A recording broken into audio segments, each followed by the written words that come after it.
These episodes of the 21 Pilot Hot Take series are always a bit harder because we're talking about the Dema storyline, specifically the lore and your theories about it. Something that no one in the clique is 100% sure on, unless your name is Tyler, Josh, or Mark from Real Bear Media. And something I like to say at the very beginning of these episodes is when I first created this Google form and sent it out for people to submit their hot takes, I was not expecting for the first thing to be about lore and someone's theories, and theories just kept coming in. So much so that this has become a little lore critique, and I just like commenting on every little single thing. However, we're going to do that as a minimum today because there's 28 hot takes in here, the most anyone has submitted for any of the lore episodes. So let's get right into it. Good morning, good afternoon, or good night, depending on when you're watching this. How's it going, guys? First off, hope you're having a good day today. Hope your day's going well and hope it continues to go well. Welcome back to the 21 Pilot Hot Take series. If you have a 21 Pilot Hot Take, there will be a link to this Google form down in the description box as well as in the pinned comment below, where you can submit your own hot take, whether it be about the lore,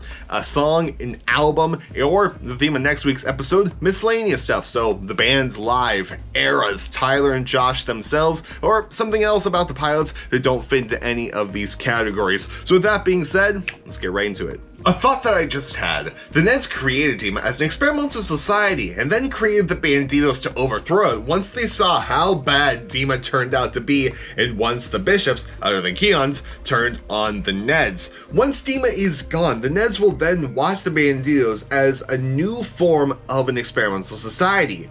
This would explain how Ned existed before Dema, Glory music video, why Neds have connections to the bishops via Keons, and why Neds are now using Clancy/Tyler in the Banditos to take down Dema. This also ties into Ned being representation of Tyler's creativity, since the Neds are creating these new societies, which Tyler created to symbolize various methods of dealing with mental health, whether good way or bad way.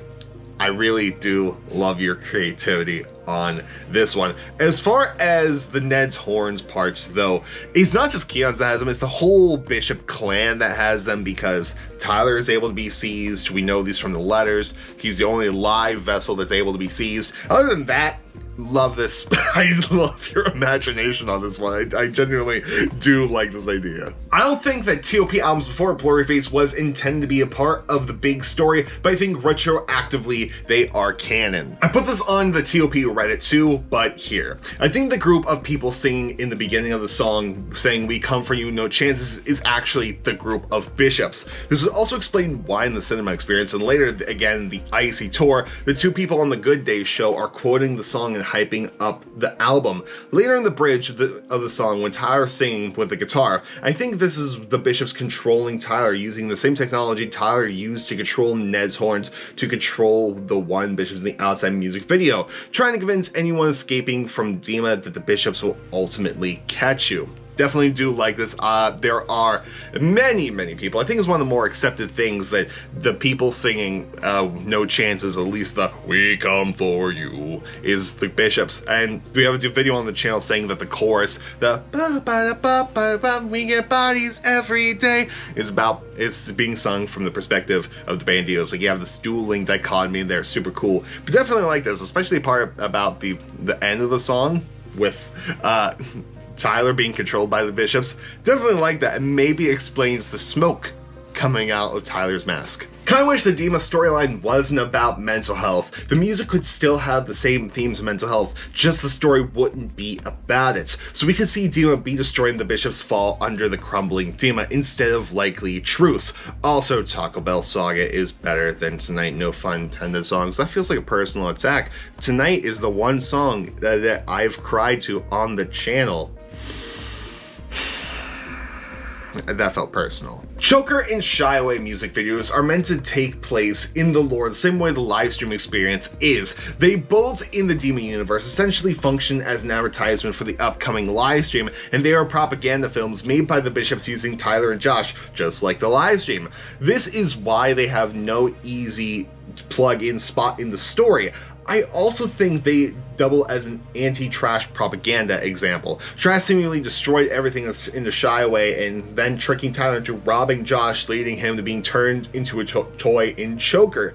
This is Because trash represents creativity and the Bishops do not like creativity, evidenced by the fact that Sally refers to the side album cover as a little dark in the live stream. Sorry this is a little long, but I guess I had more to say than I initially expected. Honestly, this is the best thing I've seen about Shy Away and Choker. I'm pretty sure I've seen this about, I just never wanted to accept it. However, reading this probably is right. Probably because they don't fit anywhere else. So there are probably propaganda music videos like that. The Christmas Saves the Year music video is a dream of Ned's. We see the skeleton alien symbolizing Tyler and Josh, and then he's thinking of them. My thoughts are he's waiting for them on the island we see in the outside music video while he has the dream. Santa could represent a bandito that saves another, the reindeer from the Bishops, the snowmen, and that Ned had some encounter with this bandito while waiting for Tyler and Josh. Santa could even be Josh saving the reindeer, who's Tyler from Dema, like we see Nico in the Niners. At the end of the video, Santa, Josh, puts up a Christmas tree and then stops the snowmen, the Bishops, from advancing. This could represent Josh and the banditos dressing like Tyler in yellow. In the jumpsuit video, we see Nico is bothered, almost intimidated by the Bishops and the yellow petals they throw down. They could be why the snowmen / Bishops stop when they see Christmas tree / yellow. IDK, this is all a stretch, but Ned's appearance in the music video has to have some meaning, right? LOL. I don't know. I've always been in the camp that Christmas Saves the Year isn't part of the storyline at all. It's just meant to be a one-off Christmas video, mainly because it has a different director than most of the Dema videos. It's not directed by Andrew Donahoe. This is Oz. That's all I remember the guy's name is. It's like Oz, the puppeteer, who've done other things in the past. But I am 97% sure Christmas Saves the Year isn't part of Dema's storyline, but I could be wrong. I know maybe this doesn't matter, but I always wonder why in Blurryface and Trench, Josh dyed his hair red for Blurryface and yellow for Trench, but in Scale and Ice, it was Tyler who dyed his hair pink. Could there be a significance to as why? Maybe just overthinking. First off, Josh didn't dye his hair during the Trench era. He shaved it and then went to the natural hair color. He had yellow towards the end of the Blurryface era.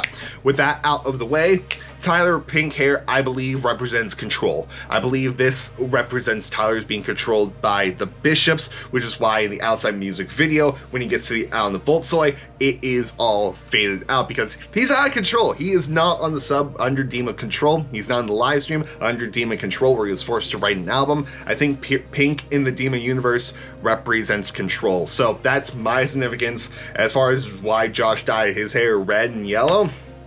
It's Josh. That's all. As of when I write this, we still have almost no information about the mysterious track I'm Not Home. I have a theory about it. I think I'm Not Home is a demo of Shy Away. It makes sense with the context of the lyrics Tyler sings when I get home, saying that he's not currently home but plans to be in some home time in the future.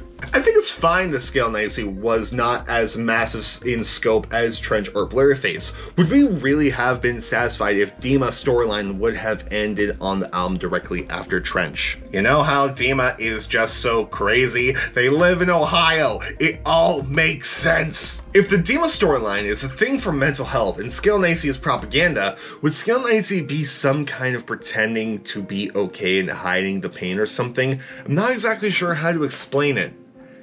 I really like this. Like, I never thought of it that way until I read it when it came in. I'm like, that's actually smart and I like it. Something I like about these albums is like, you can spin it like that and it makes sense. And like, you can look at it from the perspective and it makes sense and explains why Scale Nicely lyrics sound super happy, but they're dark when you look at the lyrics, such as Mulberry Street. There would be way more space for more in-depth storytelling in the Dema storyline if it wasn't for the mental health connections.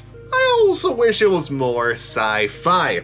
I mean, with that one, you could fit Josh's whole alien gimmick of him wearing the alien mask, as well as his alien key, as well as March to the Sea in there. We do have a video on the channel talking about Dema storyline being aliens, so check that out if you want. The Bishops don't represent people in Tyler's life. I've never heard this one. Do people think this? The identity of the Bishops isn't as important as most people think. Tyler is a bishop / Nico, and this is all him manifesting his mind's thoughts. Explain this more in depth. I'm interested, however, I don't have a proper response to say, well, actually, besides the fact that, like, we do see Tyler and Nico in the same location several times, but other than that, I'm interested. Let me know more. I think that the Choker and Shyway music video have no part in the real life lore of Dema, but are propaganda and maybe TV programs that the citizens of Dema are forced to watch. I feel like Tyler is the main person when it comes up to setting things up for the lore and making the level concern ARG, and Josh kind of sits back and might put in some ideas, but when he goes with the flow in with Tyler's ideas. I mean, this is a world that Tyler created in his head, so it makes sense to me. What if after this next album, the next album would be about Josh, and he would have more of a say in what goes on in the next albums? Definitely, Tyler is the main person who does contribute to lore because it is his brainchild, and he just informs Josh with the flow. And of course, for the level concern ARG, they had some helps getting everything set up, such as with Mark from Real Bear Media, Jason Zada, other things. But I would love to see what Josh would contribute with the next one. But from that being said, Tyler has always been kind of one of the main songwriters, going all the way back to really self-titled and Vessel and Regional Best. I feel like we won't get all the answers to what's going on in the lore on the next album. I think it will be left open-ended. Here's my hot take. Next album, go deep in the lore. Every song is lore heavy, don't hold back. I like the lore, I like the crypticness, I want more of it. Go out with a bang, as they say. The lore became kind of cringy after they introduced the superpowers of Ned. I'm sorry, buddy, people think you're cringy. I know, I'm sad too. Trench does not exist in the lore. Skill Nicey is the only canon album. No, because then that would mean Jumpsuit, Levitate, Nico, and Nyers have all been retconned, as well as everything we know about the Banditos, Dema, the Clancy letters. No, unless you're inferring the Skill Nicey is its own storyline, which I know people do, which I still don't understand that one either. After Good Day, Choker, Shyway, and Saturday, they are no longer under control of the bishops. I'm pretty sure you're talking about the songs on Scaled in Icy rather than the music videos, because Good Day doesn't have a music video, so I'm guessing you're talking about the album. But in that case, no, because the whole album was written for the benefit of the citizens of Dema. The whole album is propaganda, so all bishop control there. That being said, how much control really was there? It was just, hey, we're watching you, Tyler. We're watching you. Just make sure it's good. We'll approve of your writings. The next album will release in 2023 and will have 18 tracks. I feel this fits the album. The lore started with self-titled. Considering Tyler said he considers the first 21 Pilots album Vessel, no. Skill Nicey is a prequel to the lore. I know this was a very, very common theory when Psy first released in the year following, but I feel as though this has since been debunked following the Clancy letters we got early last year in conjunction with the Outside music video, talking about the experiences of the live stream experience, picking up where Trench left off, admittedly with this huge gap in between, but also with the Outside music video, we see a bishop get killed and Dema get put on fire, unless it's a cycle, but the cycle got broken in half with the Outside music video, so I feel as though it's not a prequel, but feel free to prove me wrong in the hot take forum. The next album will have a song called Thawed, because Psy is propaganda and will be banished in the next album. I'm Not Home and Shy Away are connected. It is Tyler's response to finally being out of the bishop's control. And finally, I really do love the 2P lore, and I know some people are tired of lore-based albums, but to me the lore has always been an extension of what the album is already doing, rather than the only thing. I don't think Psy and Trench get talked about enough on what they are doing on different levels. Just one example I could be like how Psy can represent of mainstream music industry and how it can just be fake. And ultimately, if you peel the layers of saturation back, there are really no bones to many mainstream songs. I feel like there are so many levels to TOP music, and basically one of only the Dema part gets talked about. Maybe that's just me though, and I feel as though this the best one to end this episode on, cause it's so true. TOP albums, I feel as though from the fan perspective, of course, we're looking at the lore because it's a puzzle. I love puzzles, so coming up with the figuring out pieces of the lore and weaving a story, I love that. However, there's so much layers. Like, because you think about 21 Pilot albums being all talking about that nighttime struggle, especially Vessel, that nighttime struggle waking up in the morning with Truce. Or you can say the same thing about Blurry Face. You can say the same thing about Trench. With Scale Nicey, it's talking about that daytime cycle, faking your way through the day. And as we heard previously, talking about saying that you're fine when in reality you're not fine, and just taking a deeper look at Psy's lyrics. There are and like, people will tie it to faith, people will tie it to their own personal life. My meaning of Trench, half the songs on Trench are different than anyone else's meanings on there. For example, Smithereens is my favorite song off of Trench for very sentimental reasons, but every album just means different to other people because there are so many layers, and I love it. This person gets a gold star.